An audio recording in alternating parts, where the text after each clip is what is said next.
Today's conversation is one I'm really excited about because it's about something that touches so many of our lives.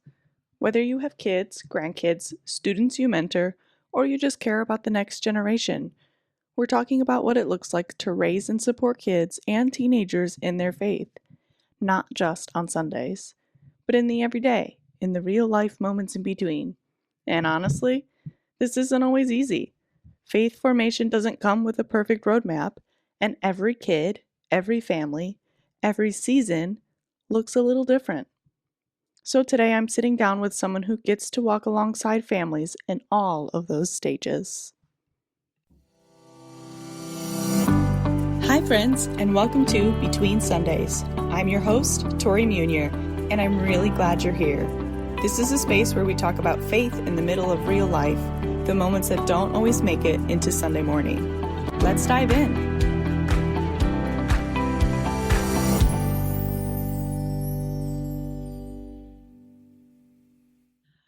Today I'm joined by Joe Finley, our Director of Children, Youth, and Family Ministries here at Jackson First United Methodist Church. Welcome, Joe. I'm so glad you're here. Well, thanks, Torri. I'm grateful to be here. I'm so glad that you're here because this is going to be a fun conversation as somebody who's working with the youth, but you're also a parent. So why don't you take some time to introduce yourself to our listeners? Tell us a little bit.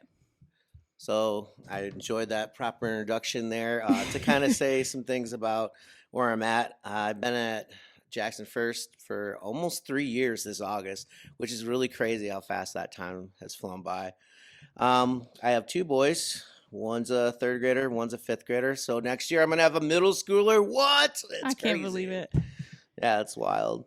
And as Torri adequately pointed out, I'm in charge of the Children, Youth, and Family Ministries here at the church, and it has just been an amazing adventure, to say the least. Yeah, I can't believe you said 3 years, and it feels like it's been so much longer, but it's also like, wow, just 3 years? It's like that weird time portal thing always messes with my head. I know, 3 years and 2 different reverends, so yeah, and a trip. Yeah, and one of the things that you're so passionate about is that it's not for you. This ministry isn't really just programming, right? It's more of a ministry. So tell me and our listeners a little bit more about what people can expect when they hear children and youth ministry and think of us. Well, coming from where I started, I was handed a sheet of paper that had like 3 to 4 names on it of kids that were noted in the building.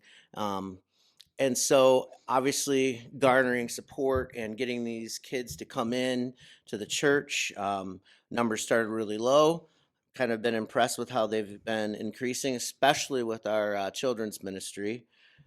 Just creating some more opportunities to kind of get us out there in the community and kind of be that funnel, right, to bring the kids and families here to the church. That's been my go-to focus. Mm-hmm. And you've done a wonderful job with it so far. We've Thanks. had some super fun events, and we've gotten to open the doors for dances, but also get out into the community to meet people where they're at, which is super important too.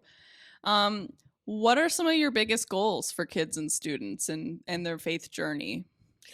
So the way I look at things is, and I talk about the funnel system a lot, the end game is to build discipleship, right? Instill that within our youth.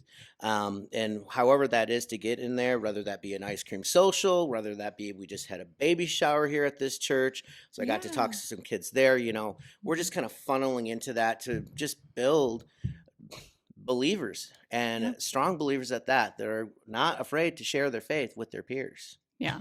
That's awesome because they're everywhere, right? Kids can be planted in schools and they can be planted in groups, and just to be able to have a little impact that they could, they can carry something with them is wonderful. Does faith formation look the same for all ages, or is it different? How would you explain that? So I'm going to hold into my childhood development associates that I have. Every kid at the different phases of their lives, they learn differently, right? So what works for a teenager might be way over the top for a 5-year-old, so you meet them where they're at. So that's how that can change. And I've been very, very blessed to have an awesome team working with me, with the youth, with the elementary age kids, right down through our nursery. So Yeah. yeah. Yeah, my son's in the nursery, and let me tell you, since you and Kari have just jumped in with the rest of your team, it's been a world of difference. That's the like one thing he looks forward to all week. He looks forward to music too, but faith related wise, Sunday school is it for him. He really looks forward to that. And I have friends who I've heard a lot of families, and they've also said, they want to raise their kids in faith. They just don't always know how. So, from your perspective, I'm interested. What does it look like for faith to actually be lived out at home?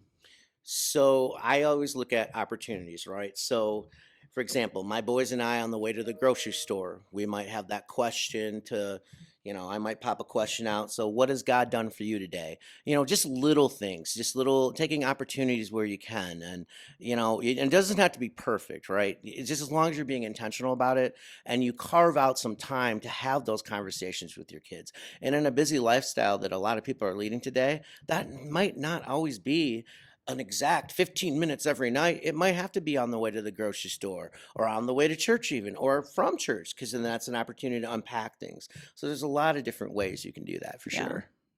And that's the cool thing about it, right? There's flexibility to work with all lifestyles and all home situations and et cetera, et cetera. What other advice would you give to parents? Are there some simple ways they can start, or routines that have worked for you or for people that you know? So, what I do with my boys, I think I'll use them as an example. We have prayer time every time I have them, just before bed. So, that's where we just kind of unpack our day. We talk about things. Mhm. If there's challenges going on, we talk about how we can share that not just with dad, but with God. So, we do that very intentionally. Sometimes we hit that with more intention than others, just because I could tell if my kid had a bad day at school, like, let's unpack that. What is my advice? How can we talk to God about it? That kind of thing. Yeah. That's awesome. And yeah, from my perspective with a toddler, I think it's also important to note that like I can't have some of those conversations with him yet cuz he's 3. But we sit down and he sees me get my Bible open, and when he sees my Bible, he thinks that's Jesus and he calls it Jesus, which is wonderful cuz he's not entirely wrong. And so he'll often run and go pick out a book, and we have a lot of books that are faith-based, but we have a lot that aren't. And so for him it's just whatever book is calling to him. And um we have a few Bibles that are just fun pictures, and we'll talk through like, yep, this is Jesus and he's on the donkey and he's doing this. And just a simpler version of what you get to do with your older boys for my younger boy, just because he's not quite there to understand the the extent and the depth that you get to go into, which I'm so excited for when we get to the depth. But I'm also trying not to wish this season away either. Right. And Tori, another thing that you can do too is, um, I've done it with post-it notes. I've done it with 3x5 cards. I'll intentionally at the beginning of the week write out questions that I want to ask them to see where they're at with their faith. And that's something you can do too. You could rubber band like those 3x5 cards and take them with you wherever you go. And maybe you're waiting at the dentist's office for the other kid to get done. You just take those opportunities, be intentional. It doesn't take a lot to go a long way. That's wonderful. I love that imagery of having some note cards, because I mean, me. I always have a big purse or a big bag or the diaper bag. I've got Right. something, and postcards and post-it notes wouldn't take up much more space, especially since I stuff those bags pretty darn full. But that's a conversation for another day. Um, and I want to talk about, so I want to also with you acknowledge the hard parts, right? This all sounds wonderful, but we know that life is filled with challenges. Toddlers present their own challenges, raising teenagers, and everybody in the middle, right? There's always a challenge. With our schedules being full, attentions everywhere, and the just society and culture is really loud. So, what are some of the biggest challenges you're seeing families face when it comes to their faith? Honestly, one of the biggest things that I've seen and I've heard about is technology, right? Oh, We talk yeah. about the noise that it creates, in particular, tablet time, screen time in general. I Mhm. mean, that is the biggest bane of trying to be intentional to reach those opportunities to talk with your kids about God and faith. So, and I'll be honest, that happens with me, with my kids. My youngest, I call him a tablet monster sometimes because it's like he doesn't want to put it down, but we got to be intentional. We Mhm. set limits on that. We talk about why we're doing that. Dad's not just being a jerk. Dad's trying to be intentional and let's do something else. Let's take a hike. We can talk about God and nature, that kind of thing. And just that, I think, is the biggest thing right now, to be Mhm. honest, is the screen time and Yeah. social media. So, I would agree with you because, especially with some of the development challenges we've had in our family, we're noticing that screen time for my son is beneficial in the way that it's really unlocking a lot of language that he's kind of stuck with, um, in ways that my husband and I aren't able to do. Like, he can sing us full theme songs, and he doesn't right now doesn't quite understand that honey in the song is actually a thing until we put the two together. But it also gives Michael and I a tool to be able to do that, to put the things together and help tie the pieces together. And but it is also a challenge because there are times where it's like, I mean, he just we will watch Winnie the Pooh 3 times before I can finally get into his brain and just say, hey, like, let's watch Veggie Tales and talk about it, or let's watch whatever else. We have a Minnow Kids subscription, and that has worked wonders for us because it's another outlet for us to be able to give him the screen time that's helping unlock the language, but also give us the opportunity to be a little bit more intentional. So screen time, I agree with you, it's a good thing, but it's a bad thing too. It's a very sticky conversation to be in. yeah, screen time with intention, I view as different, right down to if you want a family movie night, that's different than here's the tablet, I don't want to deal with you. So the kid's on the tablet for hours. Oh Like yeah. and so there's a good way and a bad way, a pro Yeah. and a con to it. I've seen the con. I've seen. Well, I mean, we've all seen the cons, right? It's hard not to see them, and I've even felt the pressure. We don't go out to eat very often, but there have been times where we've gone out to eat, and my son is adamant that he be on my phone or watch Miss Rachel or Winnie the Pooh or whatever it is that he's fixated on in that moment. And then I can, like, maybe I imagine it, but I feel all of the eyes just on our table because our kid's on the screen. He's not coloring with the crayon. But what you didn't see was that he spent all day outside or he spent all day coloring, and that's the moment where he's like, "Nope, this is what I need right now." And we just happen to be out eating. It's just, again, It's sticky. the example you brought up there, I will say, like, if you see people at restaurants, and this is what I've seen with my own boys. We have a thing where we're not on our phones, we're not on our tablets, we're talking, we're having intentional conversation. It has not always been like that. And a couple of times I have caught myself on my phone scrolling as we're waiting for the food or whatever. And I Hmm. look over and they're on their tablets and it's like, what happened to that? Yeah. Intentional purpose is just not there anymore. Hmm. So again, a good way and a not so good way to handle that. Right. Yeah. It can just be sticky, right? We've acknowledged that. We could go on and talk about how screen time is sticky. Maybe that's a fun podcast future episode.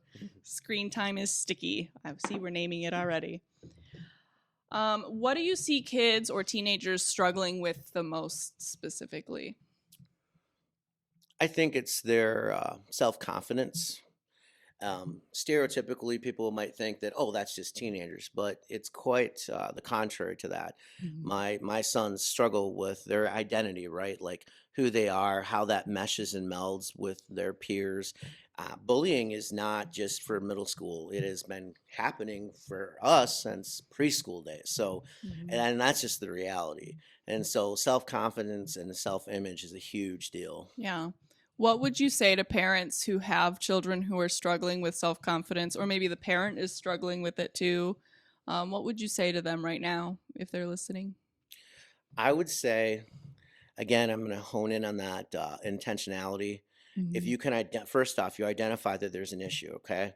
Second step is you're going to look at your resources. I mean, from chat gpt to google, to we have so many resources that we can tap into, right, to have those conversations, find the activities that will work best for your family that you can partake in, so you can help alleviate some of that. Some of the anxiety and some of that depression is manifested in the lack of connection with your family in itself, or with your relationship with God.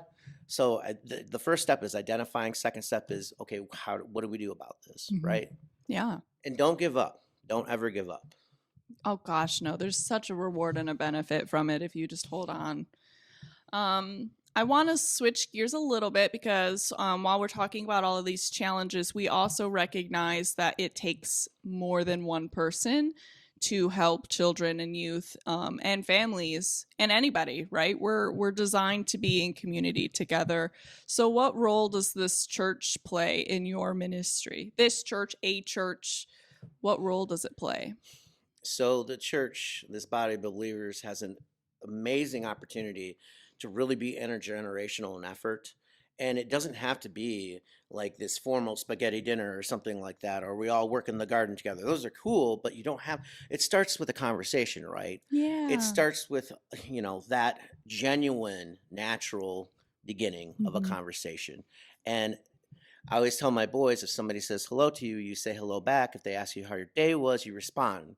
Okay, because that's just proper etiquette. We have to model that for the kids and youth as well, Hmm. because sometimes we can be guilty of that, especially with our busy lifestyles, in and out, in and out. Oh, I want to talk to that person, but I can't. But you got to just be genuine. You have to be intentional. And that, I believe, really starts the whole process of knowing that you're loved and you're in a place of safety, and which a church, Yes. I believe, should be. Yeah. And I think our congregation here at Jackson First does a wonderful job of that. I think there's proof of that just in the simple fact that we got to watch yesterday um, three children running around during coffee hour after worship, and they were running up to everybody and saying hi and, getting compliments on the dress that you wore, or coloring. We have coloring sheets during coffee hour. And so some people were doing the word searches with the kids, or were coloring the cute little bunny, or my son called the church the barn, but you know what? They colored it anyway. And um, just simple, like you said, the simple moments where those three specifically